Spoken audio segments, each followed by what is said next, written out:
here it is, guys. The first cold start in like forever. Yo, there's literally no gas in the car. What's up, guys? Welcome back to the channel. Today is a tad bit bittersweet. We're gonna be removing a couple of things today. Eventually post those things up. Maybe I'll do a giveaway, maybe I'll sell them. I'm not exactly sure, but today they have to come off the car in order to move on with things. I haven't driven this car in forever, bro, like forever. It feels so weird. As soon as I got in, the heated seat automatically turned on, which means it's below 50 degrees, so it's cold. But like, heated steering wheel, man. I'll be 100% honest with you, I'm gonna miss this thing. But well, every dog has its day.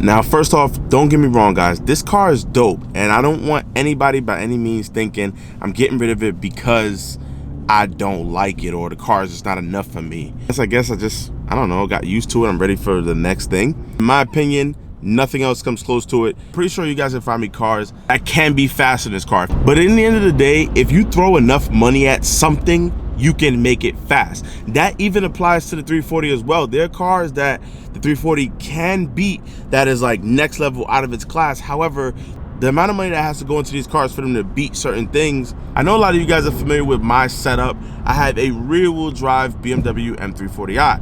I get asked a number of times, why didn't I go with the X-Drive? Why didn't I want the X-Drive? My 0 to 60 times would be better. I'd win a lot of highway rolls or pulls or digs. This is my third BMW. Every single one of them has been rear-wheel drive. And this car in particular has been to New Jersey Motorsports track days, various burnouts, donuts, drifts, whatever you want to call it, dig races, roll races, you name it, and the occasional Spirit scenic drive, you know, when I'm feeling bored.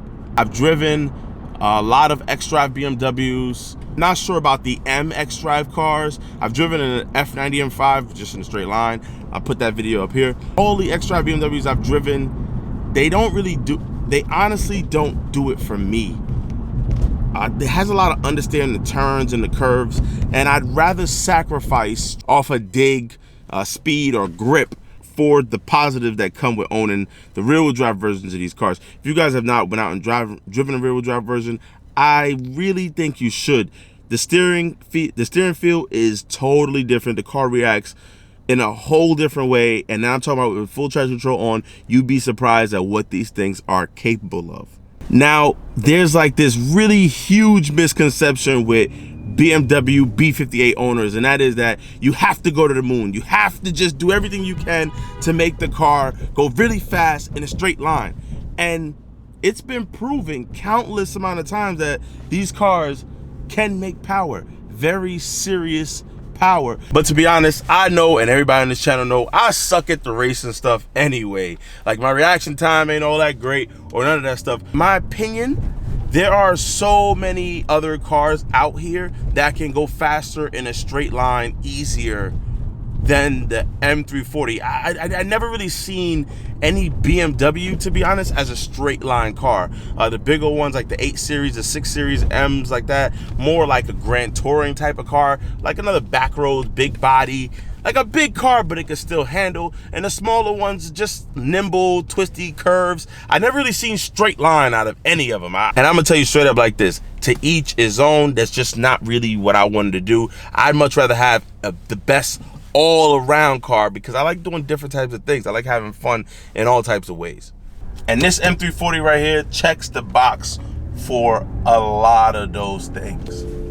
We have arrived at the spot. Looks freaking close. What the hell? This thing is nice, bro. E90 M3.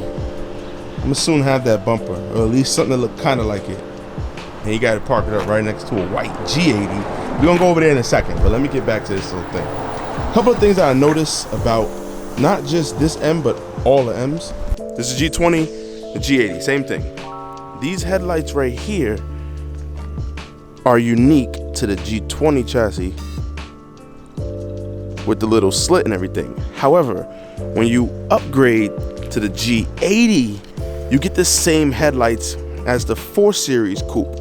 Every BMW is like that. Can't find an F30 over here, but the F30 front headlights, these are not the F30 I know, but the F30 front headlights are unique to itself because the F80 and the F32, which is the 4 Series F chassis, they're the same headlights. It's crazy. But I love the way they put the coupe headlights on the sedan M versions. They look really nice. With the BBSs on here, whew, this thing is specced out crazy. Yo, when I get my E90 back from Pro Dipper, I want it to be clean like this. This thing right here is, sheesh. This thing is nice. Tag whose car, you guys? This is, well, it got to be one of their cars because it says plate say mechanic. But yeah, this thing is nice, and it's on the curb. Now we got this nice frozen white G80 M3. I wonder what's wrong with this and why it's here. This thing is nice. I like the wheels. It looks like you got it powder coated. Some kind of color right there. R888 on the back. You know we mean business. These wheels look nice. Personally, you don't see a lot with the, I'm assuming these are the 18, 19s. But these look really good. I could see someone having like a 18 in the back, this exact style for like a drag radio or something with a drag radio on it. I could see that. Real nice. Got the frozen white, the orange interior with the carbon seats. Not a lot of people have these. You don't see a lot of carbon seats. You see a lot of G80s. Well, you see a few G80s laying around, but even fewer with the carbon.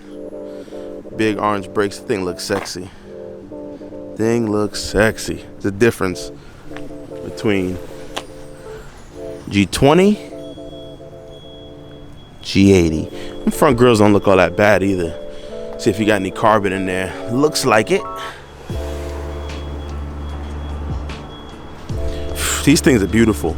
That right there kind of tempted me to get a G80. Who knows? G80 for the channel next? Comment below, guys. Run these likes up. Like it. If I get 100 likes, I don't think would I get 100 likes or something like this? I don't know. If I get like 150 likes, then I'll get a G80. Like 150 likes. I might have to make it 200 because maybe somebody start liking it too much. But give me some likes. Give me some likes, man. And we're gonna see. We're gonna see. Now off to Chase. Where the hell's the bank? Here's the bank. I don't know if you guys can hear that clunk. That's part of the reason I'm getting the stock suspension on. Got it back from the dealer. And the car needs strut mounts now. Control arm went. Strut now. And the list goes on. So ladies and gentlemen, here we have the factory springs for the car. Everything factory bump stops. These are the factory thrust arm bushings, but I think I'm not gonna really change those. But yeah, removing the dining and putting back on factory. Get a different perspective on the thing is looking nice. Mighty spiffy over there. Now, if you'd asked me about a year ago when I bought the car, I'd have probably told you something along the lines of, I'm never gonna give it up. I'm gonna take things to the moon. And that might have been true, but a couple of things happened. One, conveniently, COVID just happened to happen, and parts became very difficult to get. Ordered a pure 800 turbo. I'll admit I was being a little bit impatient, but after the 5th month, I was just like, you know what? I'll just take my money back because I don't know, I kind of lost the excitement and the hype. I was doing a lot of research, like, oh yeah, pure. Oh yeah, I'm gonna get pures, I'm gonna do this to it, I'm gonna do that to it. And eventually I was planning on graduating to the big boost, to one of the big boost kits, to go through the steps with you guys. Now fast forward, a lot of other M340s or 340s in general were building their cars and they would run into some roadblocks, certain things that they had to upgrade. Number one was the transmission.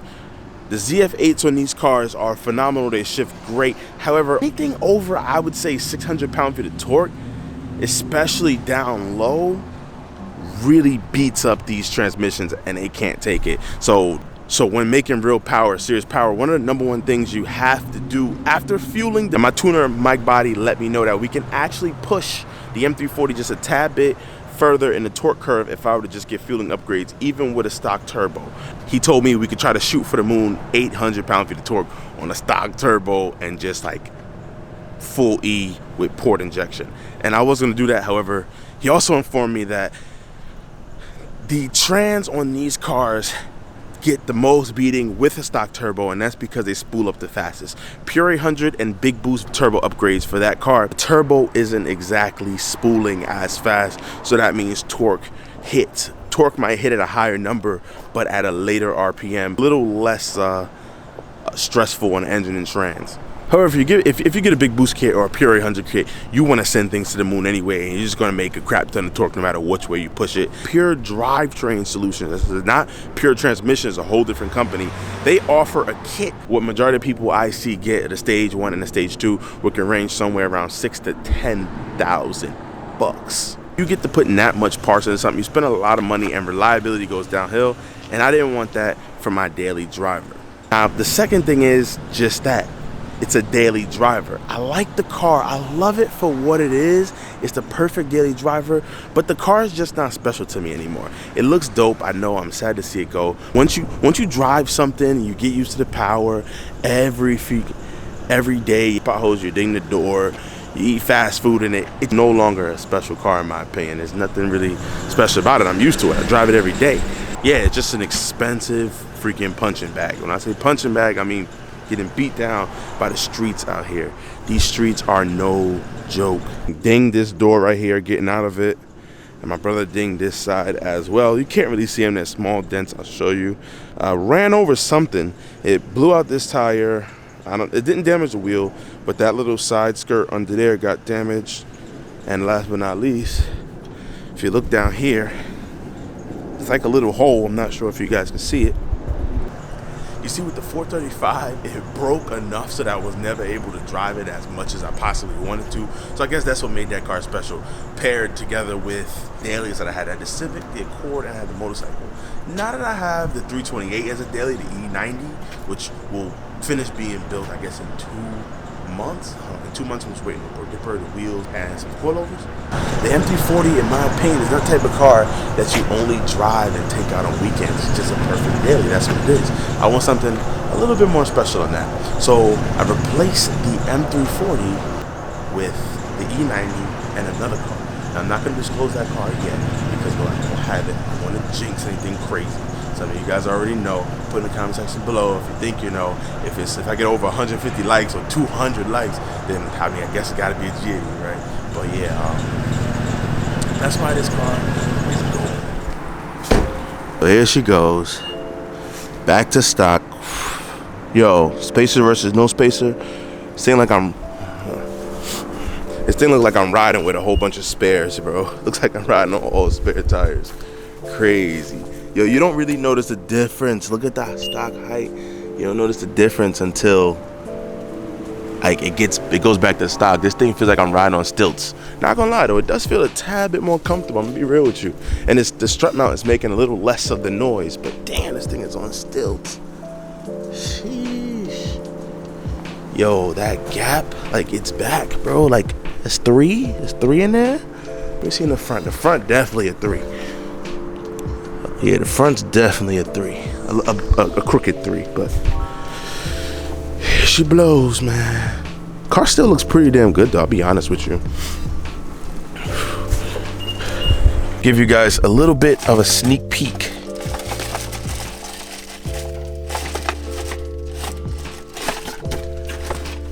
Now this right here is going on the E90. I'm not exactly sure if I'm gonna have enough time to do it anytime soon, but stay tuned.